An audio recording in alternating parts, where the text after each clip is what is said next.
नमस्कार दोस्तों, हार्दिक स्वागत है आप सभी का फिर से एक बार हमारे चैनल एस्ट्रो ओम पर। दोस्तों, आज का जो का विषय है बहुत ही सुंदर है। कम से कम आप अपना 5 मिनट का बहुमूल्य समय जरूर दीजिए। ज्येष्ठ महीने के शुक्ल पक्ष की एकादशी को निर्जला एकादशी के नाम से जानते हैं और ऐसा भी मान्यता है कि इस दिन तुलसी और भगवान शालिग्राम अर्थात भगवान विष्णु जी जो स्वरूप पत्थर स्वरूप शालिग्राम कहें, हम इनके विवाह कराते हैं।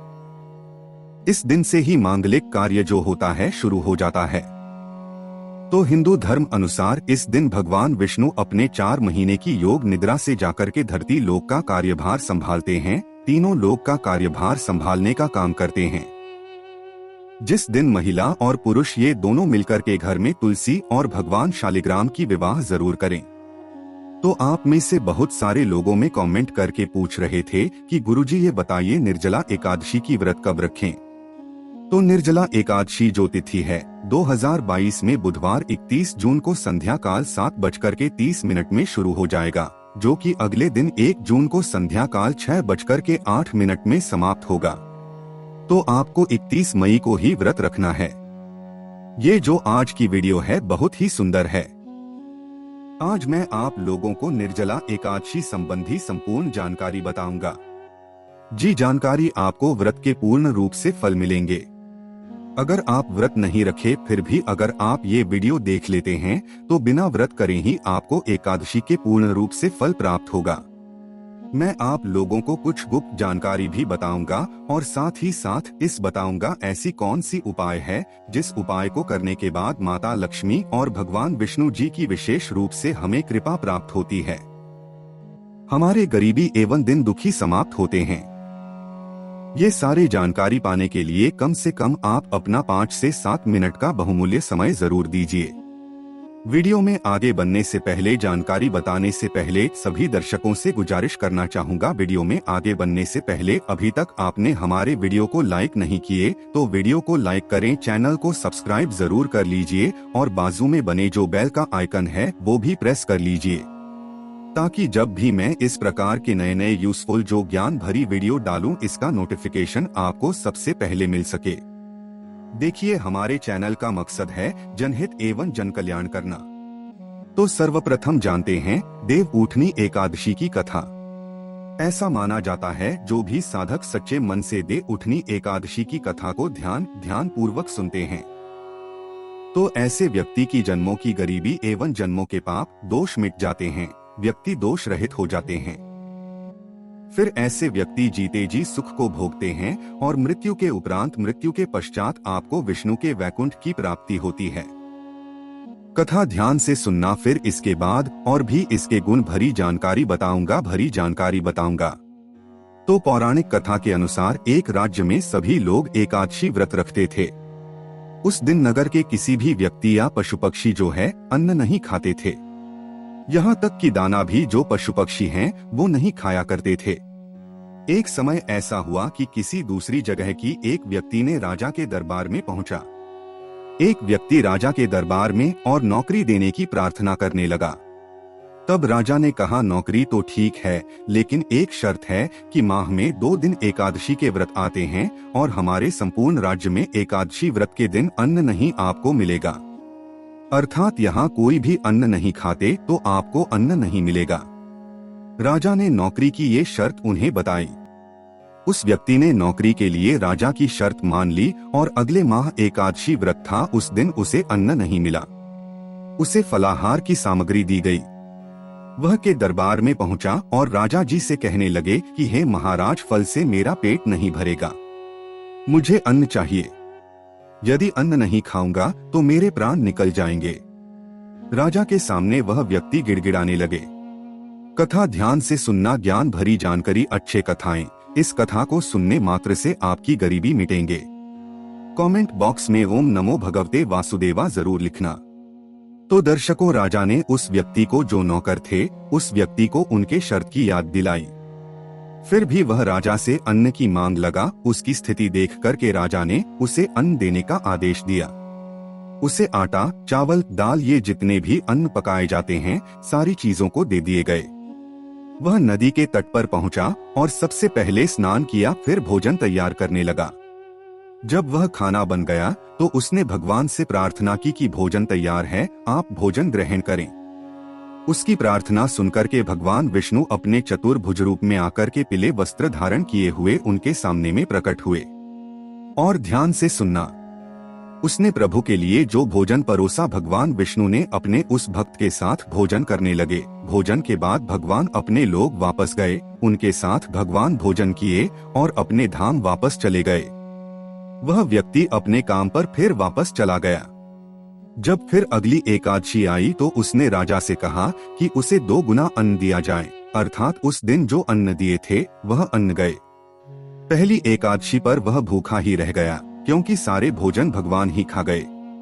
उस दिन साथ में भगवान के साथ उसने भोजन किया था।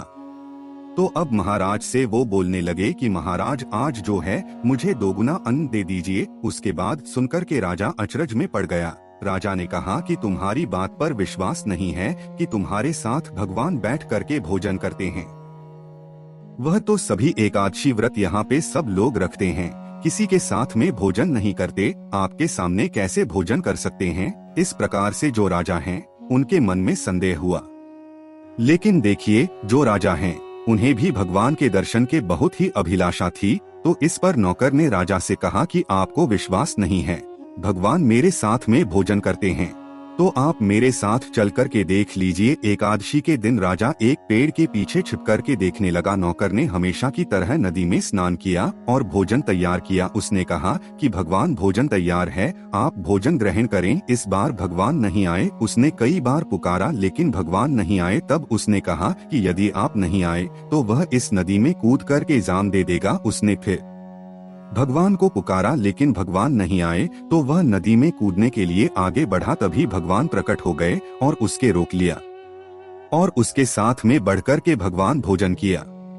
उसके बाद उसे अपने विमान में बैठा लिया और अपने साथ अपने धाम को लेकर के चले गए। यह देखकर के राजा को ज्ञान हुआ कि मन की शुद्धता के साथ व्रत और उपवास की शुद्धता भी जरूरी है और उपवास में जो नियम है इनका भी पालन करना जरूरी है। पवित्रता के पवित्रता के साथ साथ मन की पवित्रता भी जरूरी है। साथ ही साथ आपको व्रत में पूर्ण रूप से व्रत का नियम का पालन करना चाहिए, तब आपको व्रत के पूर्ण रूप से फल प्राप्त होगा। आज मैं आप लोगों को निर्जला एकादशी के दिन कुछ ऐसे फल के बारे में बताऊंगा जिस फल को खाने के बाद आपको व्रत के फल प्राप्त होता है।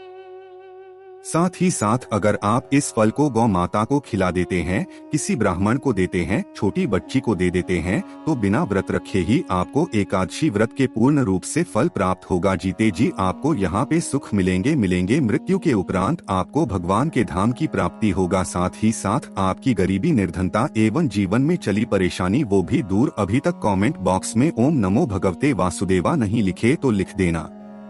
हमारे धर्म शास्त्र कहते हैं, निर्जला एकादशी दिन लक्ष्मी जी की कृपा पाने के लिए अपने घर के सर्वप्रथम तो हमें अच्छी तरीके से साफ सफाई करना चाहिए। अब ऐसा क्यों करना चाहिए? क्योंकि माता लक्ष्मी उसी घर में प्रवेश करती है जिस घर में शुद्धता का वातावरण, अर्थात अगर आपके घर में कूड़े हैं, कचरे हैं, तो आपके घर में माता लक्ष्मी कभी नहीं आती। देखिए, जो कूड़े कचरे कहे गए हैं, नकारात्मकता प्रतीक कह गए हैं। देवी लक्ष्मी सकारात्मक चीजों को खोजती हैं। देवी लक्ष्मी की बहन जो कुल लक्ष्मी कह गए हैं, जिसे हम दरिद्रता के नाम से जानते हैं। अगर आपके घर में निर्जला एकादशी दिन कूड़े हैं, सामान हैं, जितने भी गंदगी चीजों को रखते हैं, तब आते हैं। और अगर आप अपने घर के संपूर्ण रूप से वातावरण को साफ रखते हैं, स्वच्छ रखते हैं, तो माता लक्ष्मी आपके घर में प्रवेश करते हैं भगवान विष्णु जी के साथ में। तो एक काम अवश्य करना, एकादशी दिन माता लक्ष्मी की विशेष रूप से कृपा पाने के लिए अपने घर की साफ सफाई जरूर करना और अपने घर में दीपक पूरी रात जरूर जलाना, क्योंकि माता लक्ष्मी अर्धरात्रि में प्रत्येक मनुष्य के द्वार में एकादशी की तिथि में भगवान विष्णु जी के साथ भ्रमण करते हुए आती है। तो आप भी अपने घर में ये काम जरूर करना, अखंड दीपक जलाना, इससे माता लक्ष्मी आपके घर में ठहर जाएंगी। ऐसा भी माना जाता है, निर्जला एकादशी दिन यदि व्रत किया जाए तो सभी मनोकामना पूर्ण होती है। लेकिन इस दिन भगवान विष्णु की कुछ मंत्र कहा गए हैं, जिस मंत्र को व्रत रखते हैं और अगर आप इस मंत्र को निरंतर जाप करते हैं, इसका आपको पूर्ण रूप से फल प्राप्त होता है। ओम नमो भगवते वासुदेवाय नमः। ये जो मंत्र कहा गए, इस मंत्र का जितना ज्यादा जाप करते हैं उतने ही ज्यादा फिर आपके अध्यात्म होता है, व्रत का पूर्ण रूप से फल प्राप्त होता है। निर्जला एकादशी दिन भगवान विष्णु का पंचामृत से अभिषेक करना चाहिए। ऐसा मान्यता है कि ऐसा करने से व्यक्ति को शुभ गुण की प्राप्ति होता है। जी हाँ, सभी कष्टों का अंत होता है। और इसके अलावा भगवान विष्णु को सफेद रंग की मिठाई भी भोग लगाना चाहिए। आप ऐसा करते हैं तो धन में आपके वृद्धि होती है। हम जो ये छोटे छोटे उपाय बताते हैं, ये आपके अध्यात्म उन्नति करते हैं। आप माने या ना माने, उपाय में व्यक्ति के अध्यात्मक कल्याण छुपा होता है।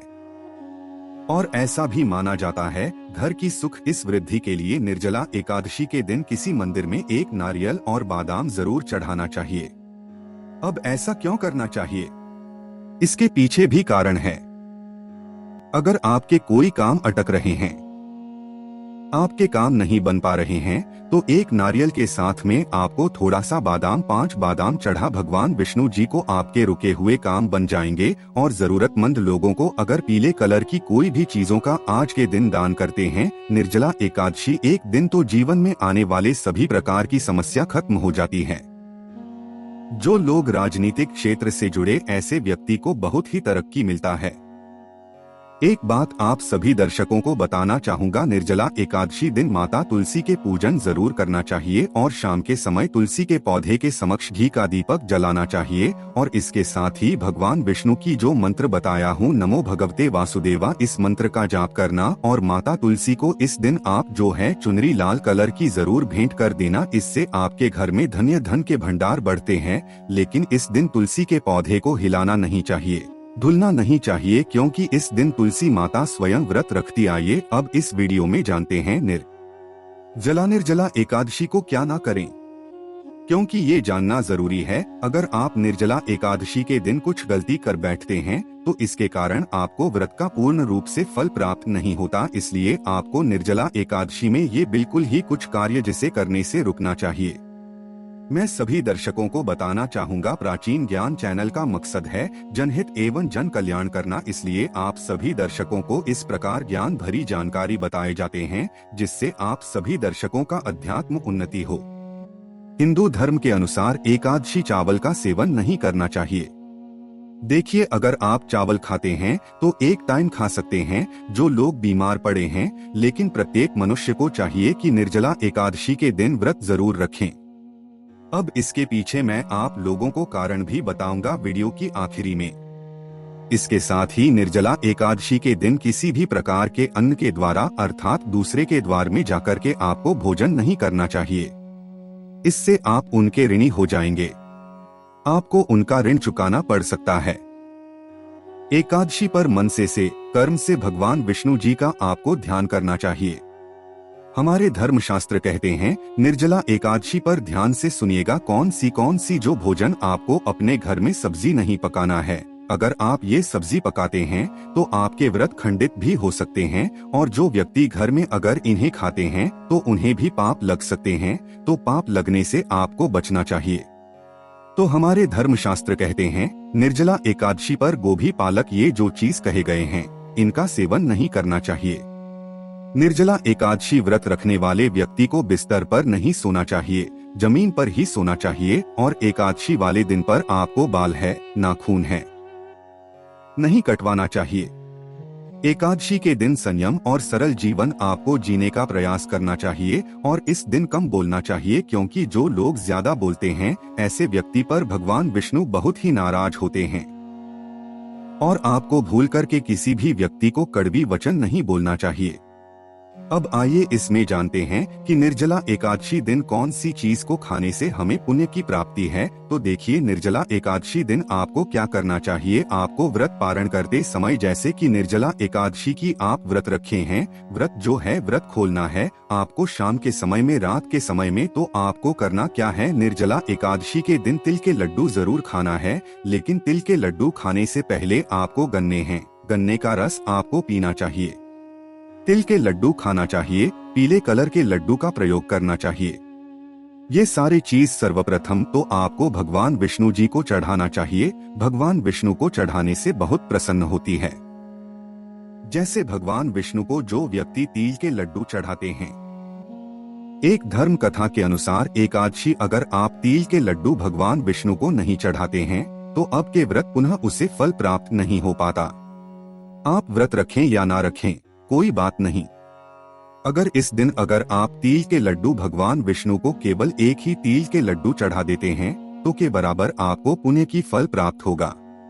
गोदान के बराबर पुण्य की फल प्राप्त होता है। जैसे कि निर्जला एकादशी एक दिन भगवान विष्णु को एक तुलसी के पत्ते चढ़ाने से 10,000 गोदान के बराबर पुण्य की प्राप्ति मिलती है, उसी प्रकार एक आप तिल के लड्डू चढ़ाते हैं तो आपके जितने भी 7 जन्म से पहले आपके जो पितृ हुए हैं, अगर उन्हें किसी कारणवश यम की यातना सहनी पड़े हैं तो वो भी यम की यातना से मुक्ता पा जाते हैं, उन्हें मोक्ष की प्राप्ति होती है।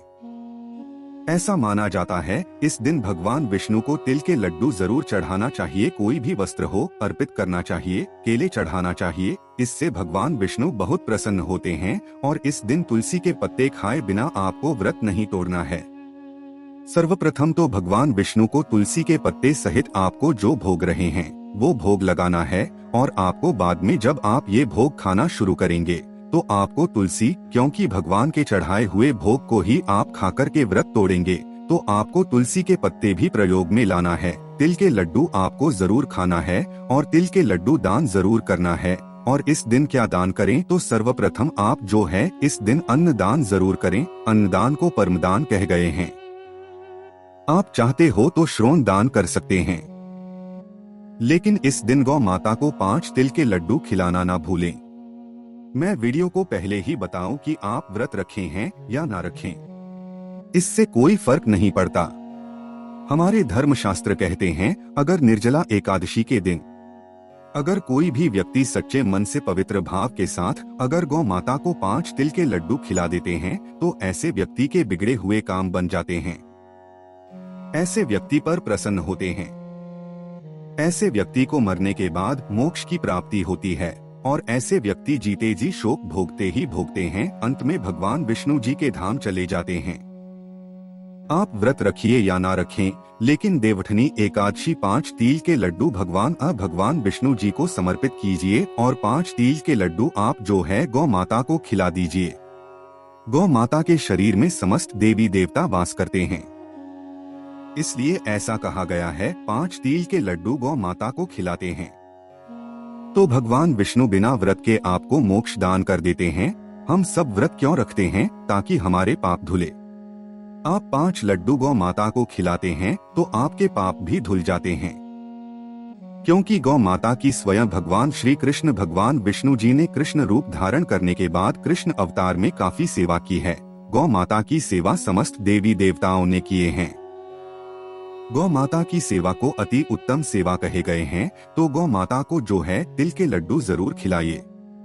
आप जो भगवान विष्णु जी को भोग चढ़ाने के लिए जो भोग बना करके रखे हैं, जैसे लड्डू के साथ में बहुत से लोग पूरी बना करके, बहुत से जो ऐसे लोग हैं जो कि केला रखे हुए हैं तो केला गौ माता को खिलाएं। जितने भी भोग भगवान विष्णु को अर्पित करें वो सारे उसमें से कुछ चीज गौ माता को खिलाइए, इससे गौ माता भी प्रसन्न होंगे, आपको खूब सारा आशीर्वाद प्रदान करेंगे, आपको धन दौलत से परिपूर्ण बनाएंगे, इसमें संदेह नहीं है। जो व्यक्ति धर्म के मार्ग में चलते हैं ऐसे व्यक्ति को लक्ष्मी सिद्ध हो जाते हैं। जितने भी आपको सुख मिलेंगे मरने के बाद भी आपको मोक्ष की प्राप्ति होगा। प्राचीन ज्ञान चैनल का मकसद है आप सभी दर्शकों को सभी प्रकार की ज्ञान भरी जानकारी बताएं, जिससे आप सभी दर्शकों अध्यात्म उन्नति हो। अगर आज की वीडियो में बताए गए हमारी थोड़ी भी जानकारी पसंद आई है तो वीडियो को लाइक कीजिए, अपने दोस्तों यारों में शेयर कीजिए ताकि उन्हें भी ये जानकारी प्राप्त हो। ये जानकारी कैसा लगे हमें जरूर बताना, और कमेंट बॉक्स में अभी तक ओम नमो भगवते वासुदेवाय नहीं लिखे तो लिख दीजिए। वीडियो देखने के लिए धन्यवाद दर्शकों, नमस्कार।